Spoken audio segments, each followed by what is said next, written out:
Okay, good.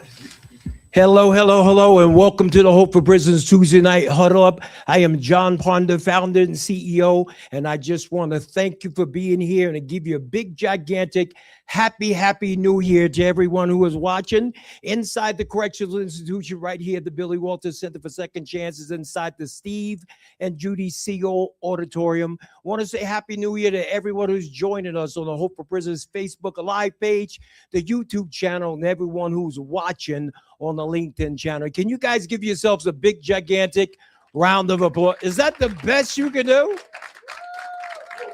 That's what I'm talking about. Right. Want to give a big shout out to everybody watching online. I'm so grateful that you have joined us here tonight. We are in for an absolute treat tonight as we're kicking off 2026. We have six of the most amazing subject matter experts joining us from all over the country tonight, led by my dear friend and brother from another mother, Pastor Tony Lowden. But before I introduce you to them, I want to see if anybody has any testimonies they would like to share. Any testimonies? Maybe somebody's gotten a really good job. You can make your way up here. I'm not going to walk back there. If you are in this room and you got a popcorn testimony, don't come maybe and give a big, gigantic sermon. I'll cut the mic off. Or if you are online inside one of the institutions, slip up that little yellow hand and make your way up to the front. Tell us your name. And if you are online at one of our online chats, just make sure you drop that comment in the chat. And Chad is back there monitoring the chat. Can we give him a big, gigantic round of applause for whatever he's going to share? Come on up. How you doing, man? You good? All right. Look right over in the camera right there. Tell us your name. Hold the mic. All right. I didn't want you to run off with it. My name is Ever Escobedo, and I've been with the program maybe since like 3-4 months now. And they just covered my tuition so I can go to school. I started studying to be an HVAC technician in February. Man, give me a hand for that, man. Very proud of you, man. Give it up for him. Appreciate you too, man. That is so good. Come on, step up. Look over the camera over there. Because to make you famous. Them dudes over in Unit 28, they see you? Oh, they see you, man. What's up, 12, man? It's Marquise Moore. Y'all know me as Mac. I've been out for 30 days. I just got my tattoo license back. I've been up here at Hope doing my classes every week. And I just want to send a shout out to my boys at 12A. Stay prayed up. That's what I'm talking about, man. Outstanding. Give him a hand. And that should encourage every one of you that when everybody releases the Unit 12A, they get right here at the Hope for Prisons Billy Walters Center for Second Chances in the Steve and Judy Siegel Auditorium. And you want to step up too, because them dudes in 12A is going to lose their mind too. Come on up. Tell everybody your name and what is that you like to share? My name is Isaiah Brooks. I just want to share my testimony that I interviewed with Hershey the other day. They said I got the job. They're trying to reach out to me in the next couple of days and tell me my schedule. So hopefully that goes through. Man, give me a high five for that, man. And that's Hershey Ironworks because you took the welding program inside Southern Desert, which is a vocational village out at the prison, right? Man, give him a high five for that, man. Come on, step up. Look over the camera right there because I'm about to make you famous. All right, my name is Michael Hammond, and I'm at Costa right now, but I get out on Thursday. Man, that's awesome, man. Give him a high five for that, man. And I love to see him here. We're going to go over to Nevada Department of Corrections. Casa Grande, if you step up, tell us your name and what is that quick popcorn testimony you want to share? Hi, my name is Mel. I just want to wish everyone a happy new year, and 2026 is going to be great. I start my PMI class, project management, on March 1st. Still working and sober and just doing a good thing. And I want to say hello to my mom, Debbie, in North Carolina. I love you, Mom. I miss you. And to all the girls at Gene Cam, Wiggles, Linda, I love you, miss you. Good job. Give Mel a hand. Come on, step up. Tell us your name and what is that popcorn testimony you like to share? My name is Robert Rodriguez. I just want to know 7 months ago, I was homeless there on the railroad tracks in downtown Las Vegas. And today I got a job. Man, woo! And thank you, John Ponder. Oh, for sure, man. Give him a hand for that. Step up. Round and round. Hi, my name's Nicole. I just want to give a shout out to everybody who's watching, all the girls at camp. I did have an interview today and tomorrow, so hopefully I get a job, and I'm sober and I'm here and I'm blessed. Man, God bless you. God bless you. Come on, step up. We got time for one more because we got a whole bunch of ground we need to cover. Jessica. I graduated in October. I actually started the PMI project management course a few weeks ago, and I've been going strong. I connected with the Sober Living that Hope partners with, and I'm just excited about the future. This is gonna be a great year. Man, give Jessica a big, gigantic round of applause. Give it up for everybody who shared their testimony tonight, because we know we overcome by the blood of the Lamb and the word of our testimony. I want you guys to look at the person next to you, and I want you to say it like you mean it. Look at him and say, get ready. No, you know you got to do a little bit better than that. Say, get ready. Say, this is going to be good. Right. And like I said to you, I have 6 amazing grassroots leaders who are subject matter experts, and you'll understand why I'm calling them subject matter experts. And they're led by my dear friend and brother, Pastor Tony Lowden. But before we introduce them, I'm going to turn you over to Tony before I introduce Mr. Lionel Sly, Mr. Sidney Davis, Mr. Charles Hopkins, Mr. Alexander Campbell, Mr. Momo Lou Stewart, and Mr. Jamar Russell. But let's go ahead and go before the Lord in prayer before we introduce him. Father, we just come before you this evening in the name of Jesus, God. We just thank you for being the magnificent, wonderful, incredible God that you are. We thank you for everything you do, the things you've done, and everything, God, that your word promises that you will do. We invite you into the midst of this huddle up right now, God, and ask you to just huddle up with us, God. We lift up these 6 amazing brothers that are going to be sharing tonight, their story, their testimony, what they're doing today, God. I ask you to illuminate every gift, every talent, and every ability that they have on the inside of them, Lord God. And as their words leave their lips, God, somewhere in between, in the air, in between the lips of the speaker and the ears of the hearer, that a double portion of your anointing rests on every word. So as they are received, we will receive it for their intended purpose. We love you. We worship you. We pray you this prayer in the matchless name of your son, Jesus Christ. In Jesus' name, we say amen. You guys ready? You know you got to hype them up a little bit. They're back on the East Coast, right? It's after 9 o'clock. You guys ready? I'm going to turn you over to my dear friend and brother, the good doctor, Pastor Tony Lowden. John, how you doing, my brother? Doing good. Man, so good seeing you, brother. And listen, man, I was so motivated by all the brothers and sisters' testimonies and all the jobs and interviews and certificates, and everyone sticking with the plan. Because the only way you're going to be able to make this thing work for you and your family, you got to stick to the plan, right? You got to change your playmates, change your playground, change your playthings so you can get to your purpose. And this is round 2. This is round 2 of these, what I call these brothers of impact, brothers who I call the OGs, and we got some new Gs on here as well that are join the family, want to be on here. And so tonight, I want to really leave a lot of time for you guys to do some question and answers. All of you guys know me. You know, I see JCC is on board now. See the ladies out there. So good seeing you guys. But John, what I want to do is I want to have Russell, I want to have Brother Stewart, and then Alexander, and then Charles, and then Lionel, and then Sidney, go in that order to be able to share for 5 minutes each. And then we'll go into questions and answers, and boom, we'll be able to have enough time, because last time we ran out of time for questions and answers. I really want the people on the inside to be able to dive in and see how these brothers made it. So let's go with Brother Russell. We'll go with you first, my brother. Give your testimony. You got 5 minutes on the clock, my brother. All right. Good evening, everybody. How you all doing? Okay. So what I'm doing right now is I'm putting 5 minutes on this joint, so I don't go too long.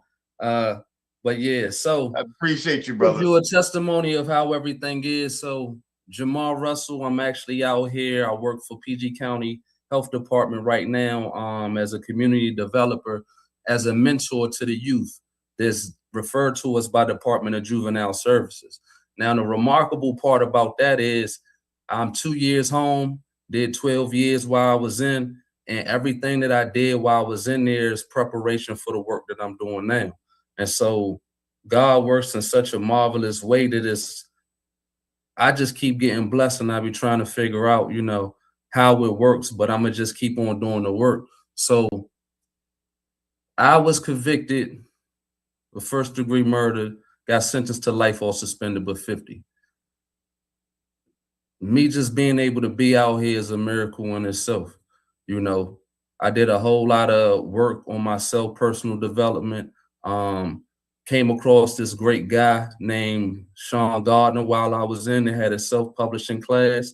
A lot of the writing that I did, because I did it for therapeutic journaling. I did it to get my thoughts off. I did it to, get myself through those things that I did in my former life to try to figure out where I needed to go.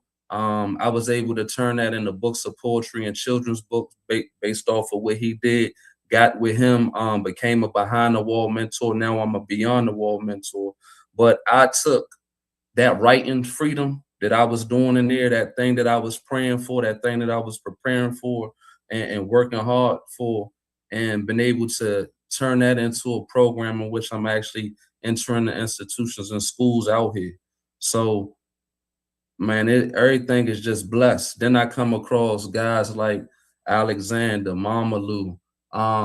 Alexander came through as far as a peer support and a peer navigator while I was going through the reentry court. Like times when it might have been hard for me with somebody that was able to speak to me to keep me encouraged, because though coming through PG County courts, I seen the opportunity, because for y'all that don't know,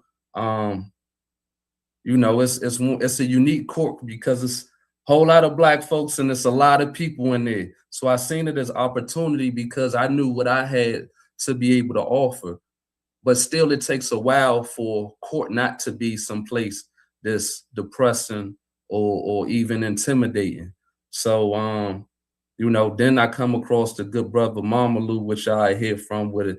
Has a tremendous testimony, because I seen him, not physically, but I seen him when I was a kid, when my older cousins was trying to, not trying to, but showing me all of the wrong things to do, and to see how he has turned his life around, because it was certain things that we glorified back in the day, thugging, drugging, and all that other stuff. And I had to realize that a lot of that was BS because of where it got me. When I was sitting in that county jail before I was in the state, I had to realize and analyze everything that got me there, and realize that I bought into the BS. And then obviously I wasn't that daggone good at it if I was caught. So it was like, man, what I do now? And I really ain't have much but God and writing.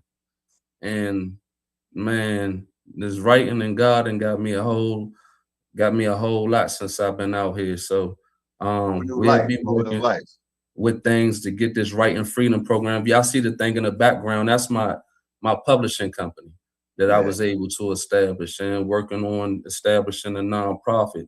So it's just to show you, man, and I hope it's encouragement to let you know that, man, whatever you want to do, man, do it. Write the vision, make it plain. Straight up.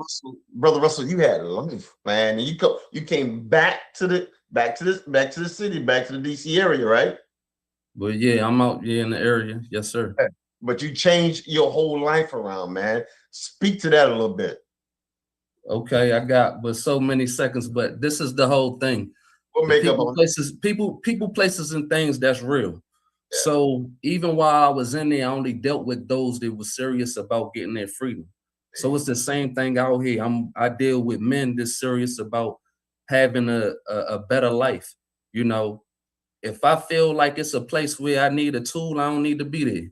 If it's something that's going to jeopardize what I have worked so hard for, I don't need to be there. And I'm really not interested, because I already know where that go. You know what I'm saying? The young man that lost his life, and I lost 12 years because of the BS. So, Appreciate you, brother. I just had to throw that in there because I know some of these brothers and sisters' life story. I just want to share that part right there, brother, because that's game changing. Brother Stewart, you on deck, brother. You on mute, my brother.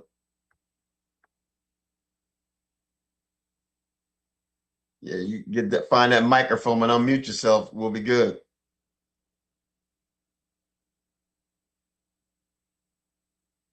There you go.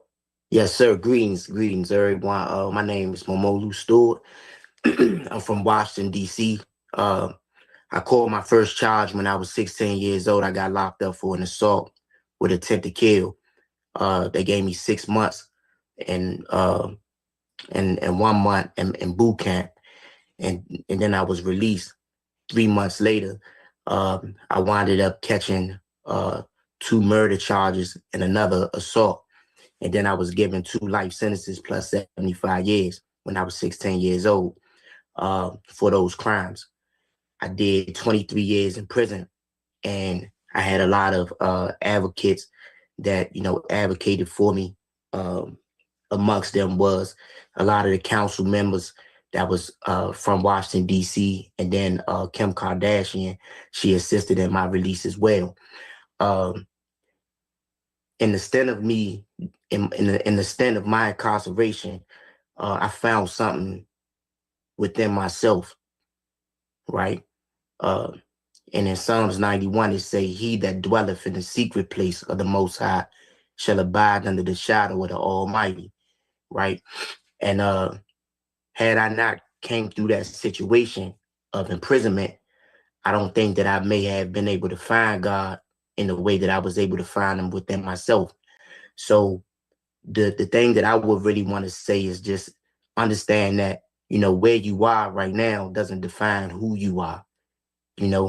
I remember when I was incarcerated, it was a gentleman that was an officer. He told me every day, me and a few other of my comrades, he would say that they need you. You don't need them. And he was talking about like the world, right? Because a lot of times, we are looked at as if we the problem, but not understanding that we are the solution, So I think that it's imperative while you're incarcerated to just understand that this has not been put on you as a punishment. This has been put on you as a grace, right? And for you to look within yourself and find that giant within you, so you can be able to come back out here and be advocates for our children, because we really, really need y'all. My mother, she was incarcerated when I was 6 years old. I lost my mom's to prison because she murdered my dad. So I lost my mom and my dad at 6 years old. My mom got released when I was 15 years old. She's out here right now and she's doing a great job in society, right? And what would we be without the women, right? So I want to make sure that, we honor you, to let you know that we care for you.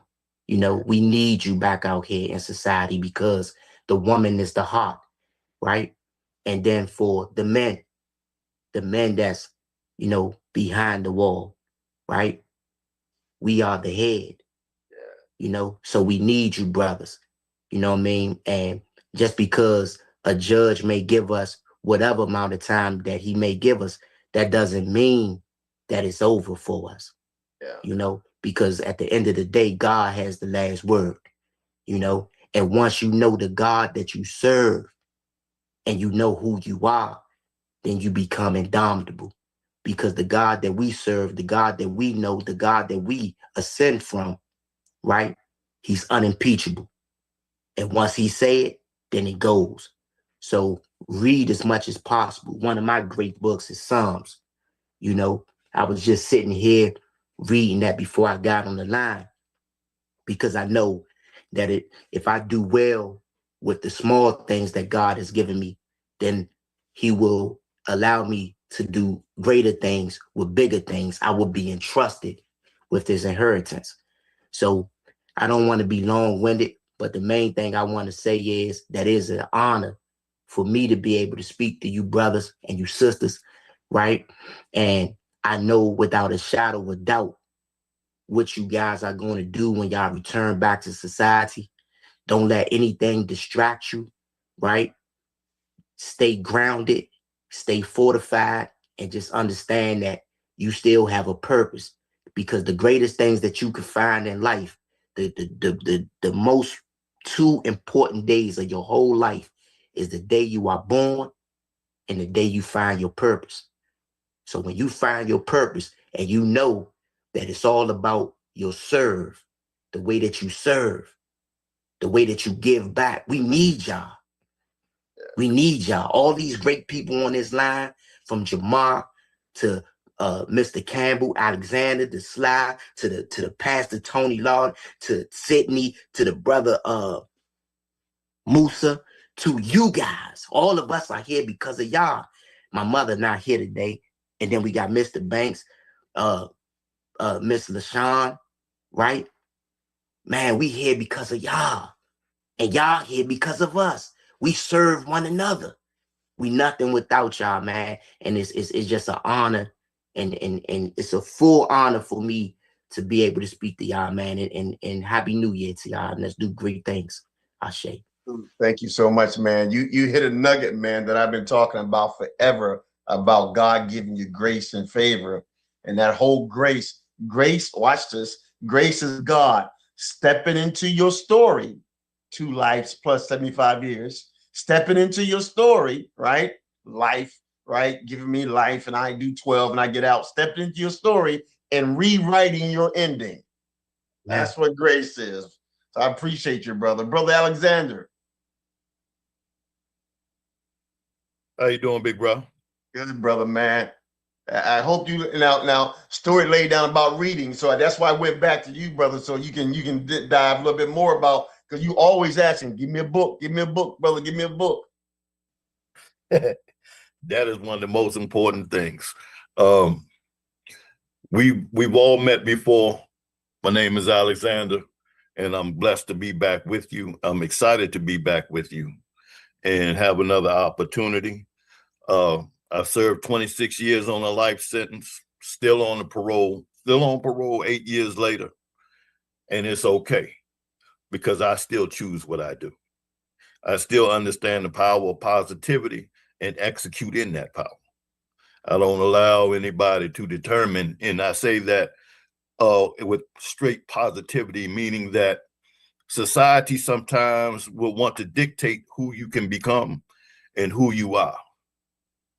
I work for the state's attorney's office, dealing with the truancy and going into the high schools to work with children, high school students. I am the identity and character development coordinator for the Back on Track program in the state's attorney's office. And soon will be the reentry liaison for the state's attorney's office to work with us as returning citizens so we can make greater impact in the community. Now, having said that, that would sound strange that I would work in a prosecutor's office knowing that I went to prison for 26 years on a life sentence and still on parole. What you don't understand is once you accept the responsibility and accountability for your actions, you have already gained the power that a whole lot of people will not ever gain. Right. Some of you want to work with the youth. That is a powerful, that is a purposeful, and that is a very rewarding opportunity. You want to work with those who coming back for reentry. That is the same, a purposeful, powerful, and meaningful opportunity. But you have to ask yourself, are you accountable for your actions so you can help others forgive themselves and transform? Because if you can't transform, how are you going to help somebody else transform? Right. All you will have done was transition from one state to another. And there's a difference between a transition and a transformation. So you have to understand what is your purpose, your duty. You know, when we get caught up, I remember when the judge said, you committed this crime It was premeditated, deliberate, and willful. And we sentenced you to life in the Virginia Departments of Corrections. And even though I had parole, I had to figure that out. I had to figure who I am out. And with all the successes, and I didn't have this success for this year, because this year I became a certified peer recovery specialist as far as forensic peer, which means I work in the criminal justice system. I also became a certified peer support in the family system. I also became a certified psychiatric rehabilitation professional in the mental health space, in a behavioral health place, to be able to be in the court. But a lot of that comes from because I deal with positive people that understand placing power within you makes you exceed. Because when we were in, where was that? We was in Columbus with the Returning Citizens Conference last year. Pastor Lowden put 4 of us on the stage and put us on Front Street. And that gave us the challenge to supersede all thoughts of who we were to become who we can be and still becoming. When he put us on front stage like that, now we had to determine to raise the level up one more time. So when we come back before others, they will strive to do the same. That's what we're here for. You only locked up for a hot minute. When you come home, watch what you do. You just got to have the faith, because you're going to be challenged. And that don't even matter, because you're overcomers. Understand, you overcoming right now. So all you soldiers, get ready to soldier. All you soldierettes, get ready to soldier, because we need you out here in your community. You know what you're facing, and you can overcome. Thank you. Thank you, Brother Alexander. You know, man, that's a great word you dropped down to brothers and sisters in here. And listen, those just listening, we still talking about that grace. Grace doesn't check your resume, right? God checks your heart. See whether or not you've been changed. Lionel, we're going to hit you up, my brother. Mr. Impact. Yes, sir. I just want to thank you and thank everybody for being here. And it's an honor and it's a blessing for me to be here talking to y'all. Just like the brothers just said so eloquently, each one of them touched on a similar message. And that message that I want to relay to y'all is that right now, every one of y'all have nothing but time on your hands. Utilize your time wisely, because none of us would be in this situation, in this place, if we didn't take the time out to work on ourselves. But before we was able to work on ourselves, the brother said eloquently that we had to recognize and accept responsibility for our actions and the crazy and insane ways of thinking that we had because of whatever we was into in our prior life. I did 35 years on a double life plus 100-year sentence. Never supposed to get out of prison. But like the brother said, God is the only one that knows our fate. But the most important thing that I learned, once I learned to accept responsibility for my actions and take accountability, I learned that service to humanity was the blessing that helped me move forward and get this blessing and understanding that it's not about me. It's about passing the message on. It's about helping others. One of the things that's most important that I want y'all to take away from this is that right now, today, I want y'all to figure out and ask yourself, where do I want to go? Who do I want to be? Because anything that you want to do is possible. I'm telling you that because I'm somebody that's sitting on this side talking to y'all, blessed, and they got many blessings, like the brother said, because of the work that we do. But we do this work for y'all. We're the examples so that it could trickle down to y'all, because had it not been for other brothers like my uncle and a few others that got out through a program, and I'm out not because I gave back no time and not because I got a new sentence. I got out through a program. And the blessing in that is, like I said, the work that you do with others brings you blessings. Because now I sit before you. I've only been home for a few years, but having a double life sentence plus 100 years meant that I will always be on parole. But I'm sitting before you right now with no parole, no nothing. Because of I stayed fast and I kept my cool and I kept on continuing to do what I was blessed to do. I was hit with some setbacks through the court system. I didn't waver. My team, some of the people that's on this line, everybody was furious. The judge say, hey, stop his movement. I'm trying to figure out why he out of prison, and why he's able to move like he moved. And so they shut me down. I didn't blink because I'm out of prison. I'm home and was never supposed to be home. So by me taking that stance and continuing to do what I do and never blinking, when I went back to court, the state's attorney and everybody that was in the courtroom said, hey, look, judge, let this man go. Let him continue to do the work that he do. The judge said, Mr. Sly, stand up. I stood up. He said, go out, continue to do what you do and make us proud. So I'm thinking when he released me that I got to go to my parole. That was a Friday. That Monday, I'll go to the parole office, the report and it's in PG County. I go to report to the parole people, and they look at me like, what you doing in here? I say, my name Lionel Sly, and I'm reporting for parole. I got double life plus 100 years. So the lady looked on the computer, and then she looked up at me and said, excuse me, sir, you trying to punk me or something? So I'm like, no, ma'am. She said, we ain't got no record of you. Get on out of here. So that's God. That's because of the work that I'm doing, just like these other brothers, the work that we do, we laying the groundwork and the path for y'all.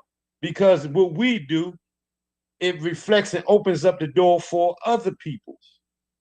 So take this time out to figure out what you want to do and where you want to go, because nothing is out of your reach, but you have to put the work in.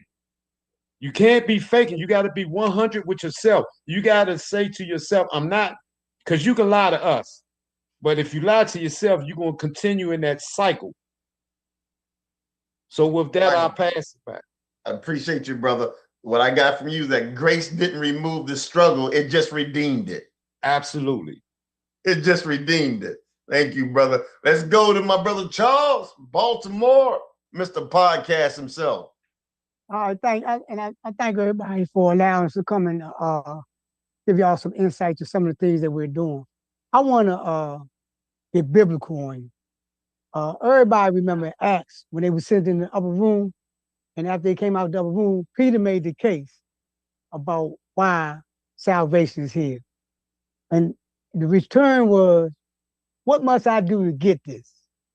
So I'm saying we have in the presence of John, Hope, Tony, Lionel, and the other brothers, their question been answered. You won't have to answer, what must I do to get this? We already know now. Well, all we got to do is stay the course. We got perfect examples of how not to come back to prison. We got perfect examples of how not to fall short on the things that we need to do to maintain our freedom. We got all the examples. All we got to do is follow suit. All we got to do is tell ourselves that this is what I want to do. So what must I do has been answered. I had life plus 20. I did 48 years. Only thing I expected to come to my cell when I was locked up was a body bag. I was in the Ultramax of Maryland Penitentiary. Maryland. I had tried to escape so many times that it was retarded. If I recount some of the things I did, I'd be in the World Book of Guinness for like the most failed attempt escapes. What it led me to a place in a cell at one point in time where I said, I gotta change my thinking. That changed my thinking in terms of getting out on how to get out, but how to get out. And we was fighting this case. When this case came down, everybody that was involved in this case, when it came down, got out. Before we got out, the powers of B said hundreds of murderers, rapists, killers getting out. They're gonna be, the hysteria. What happened was, once we got out, all of us right now are doing productive things in Baltimore, DC, Prince George's County, Kansas, Massachusetts, and now we're doing positive things in Las Vegas. This is what's going on. It's a tidal wave. So we want y'all to be a part of this tsunami. We want y'all to be a part of this. We're looking for y'all to get out. We want to be in a space where we see y'all out here with us and y'all say, yeah, I remember when we had Huddle Up that y'all was on there. I was on Huddle Up with y'all. So we can say, yeah, welcome home. So my message to y'all today, man, stay the course. Don't let nobody distract. You heard what the one brother said. He said, man, I made my mind up. I had to get with people that was like-minded. That way, when you had a problem wasn't gonna be like, oh, go get a knife and take care of Slim. The problem solved was gonna be, well, what's the problem? And solve the problem. But when you get out here, you're gonna have problems. But the main thing you're gonna have on your side is a support team and a network that's gonna help you navigate all problems. Stay focused. Appreciate y'all. Happy New Year. Y'all looking good. Brother Charles, listen, man, I'm so glad you dropped that nugget about we preparing it for them when they come home. They're part of the family and they have an obligation not to mess it up for anybody else that's coming out. So if you get out and you go and kill 15 people, 6 people, they go, you know what? Let's do away with all the programs. Let's stop everything. No more reentry, nothing. We can't mess it up for everybody else. Last but not least, the godfather of the godfathers, my brother Sidney Davis. Come off mute, my brother.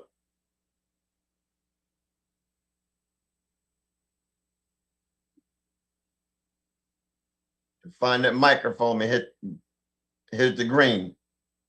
There you got go. Me? I got you, brother. Well, I'm truly thankful, man, to be in the midst of all of those who've been soaked and deviating from the practice and from the design that was given to us as men. We got away from our gifts of grace that God had given us. And once we got away from it, we became vulnerable and trapped in all kind of minutia. We wind up in a place that we think is bad, but this is a place in a penitentiary where you wash yourself down, cleanse your mind, learn to instruct the instructions that gives you the will to build family amongst one another, and specifically to address the issue of family reunification. So when you get out, there's a responsibility that you may not have touched bases with yet. But while you're there, the responsibility registers. What am I going to do with this life that I now find myself facing? And I didn't do it in the beginning. So why now should I change? Well, man don't want to suffer and torture himself. That is an impossibility. That's insanity. That's suicide. So the example is to understand that you have been given the gift with the grace to make manifest for your children, for one another, and for the entire community where you come from. You take the position. God gives you the position, and it's non-negotiable. You can't exchange what he gives you, because you find yourself in a predicament where facing the same thing. You cannot subject yourself to things that makes you less. If you decide to accept less, then nothing is going to be made manifest of who you are because you're deteriorating yourself. You can't ask for grace and then step in the way of what God gives you. Listen, I learned to love myself with the intensity of fighting in a system that made every effort to bring me down. I took a position. Men always take a position. Sometimes it's the wrong position, but you got to take a position, and the position has got to be healthy enough to keep you in a sound mind, a sound, stable, balanced mind, because all you all represent parole officers. You can have jobs in those areas. You can become the parole officer, but you just got to be moving with a clarity to understand the will that you have been given. You just got to dust it all, clean it up, make right decisions, keep yourself healthy and strong and determined, bold enough to step to the opposition. You know you're a target. As a Black man, you're a target. But when you change your life, you become the advantage, because the lived experience that you've gone through, who else is going to step to the plate? You are required. God's law is the requirement. His law is the requirement. You can't get past it. You can't confront it and expect to do better. But it is an example to each of us as men to take a position to love one another, become one blood, and we can take charge with the power that he has bestowed upon us to do what we are required to do. And that's freedom. That's freedom. Brother. That's gain. That is a position that one would always like to have when he's driving and you're going through an intersection. When he's driving and you're going through intersections of life, you got to pay attention. If you go on an intersection and don't pay attention, you may wind up not coming out of that intersection. You might be dead. You might kill somebody. But pay attention to who God is in you. Who is he in you? And what you prepared to do. Brother Sidney, I gotta get them to them questions, because at 10 o'clock they got counts. They got counts. No, you're good. I just didn't want them to beat me up. These brothers that you guys see on here, they travel the country. Their names have become impact. They're making a difference. And when people tell me, these brothers, I've traveled with them to Kansas. We're gonna be coming to Vegas as well for a live panel. But tonight, John, we're ready for some questions. We got 15 minutes. Actually, we got a little bit more than 15 minutes. Man, that is good. Can we give it up for them 7 giants on this call? I told you guys they were subject matter experts, but this is the time. Did they drop some nuggets out here? Well, we're going to see what kind of nuggets that they dropped up in here, because this is the time we turn it over for some Q&A. This is your time. Just question. It's your time to see what was that nugget that one of these gentlemen knocked in here that resonated to you. We want to open it up here, right here at the Billy Walter Center for Second Chance. We open it up online, Southern Desert, Casa Grande, or Gene Conservation Camp. Or if you're watching on one of the social media channels, just drop it inside the chat. Going once, we'll start right here at the headquarters. Going once, going twice. All right, we're going to make our way over to the Billy Walter Center for Second Chance. Cyber, if you take a look at that camera right over there, tell everybody your name and what is that question or comment you might have for these 7 giants in our nation. My name is Sabri. I did 24 and a half years in the penitentiary. I've been out for 10 now. And I think the theme that I'm hearing from all these brothers is that those penitentiaries are breeding grounds for change. They're breeding grounds for people who can come out and make a difference if you use it the right way. So that's what I'm advocating, that those who are still inside use that time the right way. Yeah. Man, that is so good. Give it up for him, man. Tony, I'll give you a chance to address that. Dr. Loud? Almost every morning. And one morning we were talking about the locker room. I won't go deep into that, but we might do that next Tuesday about the locker room. Yes, yes. In sports, they talk about a coach, when a coach loses the locker room, right? He usually gets fired, right? Because he's lost the locker room. No one respects him anymore. No one's doing what they're supposed to do to win the game, right? you are in the locker room right now. You didn't do what you're supposed to do in the community back home. And so you end up getting locked up. But watch this, God locks up his best treasures. That's right. Right? And you're the treasures. And so those treasures, when you come out with lived experience, you can come back out and make a difference in our communities and have impact like all these other brothers. Who heard of a brother was on doing life and then he's working for the prosecutor's office? Come on, man. Who heard of a brother going in and out of prisons and mentoring? That's what these brothers are doing. Brothers working with juveniles, brothers writing books and all these things. Don't tell me you can't do it. This is proof.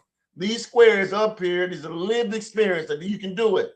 Amen. Amen. We give him a hand for that. Give him a hand. We're going to come back to the Billy Walters Center for Second Chance. If you stand up, take a look at the camera right there. Tell us your name and what is that question or comment you might have. Anthony Young is my name, and I just want to tell people we don't plan to fail. We fail to plan. So let's try and get to these kids early and let them know to plan out their life so they don't be failures. And if they are failures, like I say, pick them up and get them started again. God bless us all. Give him a hand for that. Give him a hand. We're going to go over to Nevada Department of Corrections. We're out at Southern Desert Correctional Center. Please step up. Tell us your name and what is that question and comment that you might have for one of these 7 giants. My name is Gregory Stevens, but my question is actually for you. You know, when I see all these brothers on here, it made me think about some of my young bros that's got a lot of time in California. So do you do anything with like the California prisons? Is there like a way that the Hooper prisoners can like maybe start doing some California work? Because like I said, every time I see these brothers on here that did all the time, it made me think about my young bros who got 111 years, 76 years. And I just would like to see them, you know, get blessed and be out and give their testimony like some of these brothers on here. So I guess what your question is, are we doing something in California right now? Actually, brother, there's somebody by the name of Prentice Banks that's on here. He's out in the California system. And I actually met him because of the work that he's been doing on social media. Even though he's been incarcerated 34 years, wrongfully convicted, he makes it his purpose to make sure that he's speaking to the youth and doing everything that he can, even from behind the ball. Man, that is awesome. Give him a hand for that. Give him a hand for that. I guess the other thing I'd like to say about that is this, right? I think that we are doing something for them right now, right? We're changing the face of reentry because the more and more we have those of us who have done 10, 15, 20 years in prison and have gotten out and stayed free for 10, 15, 20 years, then people begin to take note of that. Right? They'll see that there's a massive amount of people that are coming home from the prison system. And not only are we not never reoffending again, that we're beginning to live levels of life that most people only dream of. And that's going to open up the door for the other people who need to get action and come up all out of those life sentences. It will do absolutely no good to those who are still incarcerated. If they're ever going to have any action at coming home, it's going to take us. Those who have come home and just out in the community with our boots on the ground. We're going to go back inside to Nevada Department of Corrections. Please step up, tell us your name, and what is that question and comment that you might have? My name's Heather, and I have a couple questions. First of all, I'm getting out soon, and I have a parole plan, goals, and short-term, long-term goals to get me there. But my question is, what was the biggest struggle, unexpected, that you guys faced, and how did you stay focused to stay on your plans once you got out? I'm gonna let one of you guys take that. Stuart, why don't you jump in that, and then Brother Russell, you can get a little bit of that as well.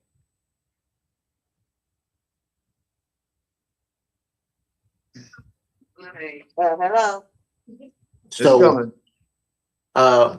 So there was a question for me in the chat as well, right? Can I answer that? Yes. All right, so the question that was asked was like, this question is for the gentleman that was incarcerated at 16. Can you share the challenges in your thinking that led you back to incarceration, facing life? Did you find challenges with people, places, and things? So basically, you know, when I went to prison when I was young, at 16 years old, I had left a situation where me and my brothers was feuding, beefing with another neighborhood, and one of my best friends had just been murdered. So when I first got incarcerated at that age, before I came home, they did a report, a pre-sentence report, and in the pre-sentence report, the psychologist told the judge that he shouldn't let me come home, that I should get therapy before I come home. And when they look back on my record before then, when I was in the 3rd grade, the counselor said that I needed therapy then, but they didn't give me any therapy. So they was letting me back into a society. They was letting me back into the world without giving me the therapy that I needed. And as well as I was re-entering a volatile environment where blood had already been shed. So at that time, my thinking, my capacity to think my way out of something, it was only one way. I didn't see the option that I had to not re-enter that beef. You know, it was like, you know, being young, I sought revenge for what happened to my friend. In regards to the challenges, I believe, excuse me. Go ahead. You good, Stuart. Oh. Those challenges. So in regards to the challenges, I really, how I feel like the main thing about being in society and being away for so long is it's not about catching up, it's about catching on, right? So once I re-enter society, I brought everything with me that I used in prison to survive, which is exercise, which is my prayers, my meditations, running, you know, all of those things got me through COVID without taking the jab. You know, I was able to exercise, and, you know, and when it came to being locked down, like most of my prison bed, you know, I was in and out of lockdown.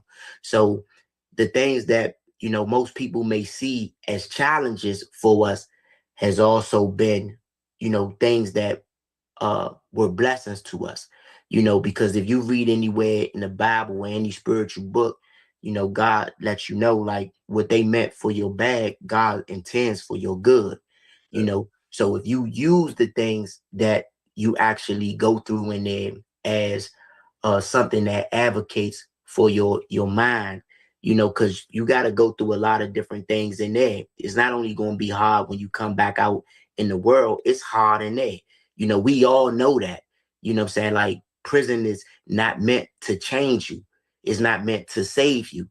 But prison gives you the opportunity to change and save yourself. You know, let's make it plain. Like, prisons wasn't built for you to, you know, become Albert Einstein. You know what I mean? But at the same time, you have the opportunity to change yourself and to reevaluate your conditions as well as your decisions that led you to that environment. Brother Russell, could you hit it in a couple of minutes? Because we're coming up against the clock, and I want to be able to give you something on that challenge. You know, if I had to tell, I would say, listen, don't look back and don't go back. Change your playmates, your playground, and your playthings. Go ahead, Brother Russell. Yeah, very quickly. Unfortunately, the challenges that was so very close was family. And I'm saying my mother, and even one time my cousin, you know, trying to attack me. And I scared in this situation because this could all put me back in prison if something was reported the wrong way or I reacted a different way. And that is something that you got to work out, because I've done all the work or you've done all the work. Those people don't know that. And then they're thinking about who you were then.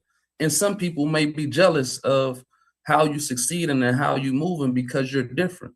Or they might feel like you're taking somebody away from them or whatever because you're getting certain attention. So you have to be mindful of this stuff, and also always seek your peace. Be okay with separating yourself when there's need be, and putting yourself in those environments of people that can understand, and be transparent when you need help, and don't ever feel weak for asking for help, and always know that it's going to take more than you. It takes a village. Appreciate you, brother Russell. Hey, John, real quick, I want to tell them other brother. I see a lot of OGs jumping on here. Prentice from California, brother Banks. I want to tell you, man, Kareem, all you brothers, we're gonna do a lot of this. We're gonna do a lot of this, brother. We're gonna start a family that no one ever seen before to make this work. Brother Ponder. Yeah. Can we give these brothers a big, gigantic round of applause? And I know we got 5 minutes, John. So whatever you want to do with that, brother, I'll let you take the lead. Yeah, so what we're going to do, we're just going to wrap it up. But before I go, I don't want to miss this opportunity to tell everybody about, everyone knows that April is the month of second chances. And Hope for Prisoners does it really, really, really big in the month of April. And one of the things, Tony, I'd like to do is invite everybody out on that team out here to Las Vegas, Nevada. It's going to be April 30th over at the Red Rock Hotel and Casino. We're going to have a big get together, and it's all about second chances. We're having a night of second chances, and I think that we would be remiss if we didn't have these second chance giants out here in Las Vegas. Y'all want them to come to Las Vegas? So we're going to sign off. We make that happen, Doc. We'll work on that, brother. All right, let's do it. We're going to sign off. I want to thank every one of the brothers who joined us here tonight. Keep doing what you're doing, because the way that you're living your life is actually planting reference points in a lot of the people that are in this room and inside the correctional center, that where they want to go, that you are the living example that exists. So thank you so very, very much. God bless you. We're going to keep you on that short list. We're going to say good night from here at the Billy Walters Center for Second Chances in the Steve and Judy Siegel Auditorium. We want to say good night to all our brothers and sisters inside Nevada Department of Corrections, Gene Conservation Camp, Casa Grande, and Southern Desert Correctional Facility. We want to say good night to everyone who's watching all over the globe with a Hope for Prisoners Facebook Live page, our LinkedIn channel, and our YouTube page. Good night. God bless you, and we'll see you next Tuesday. Brother John,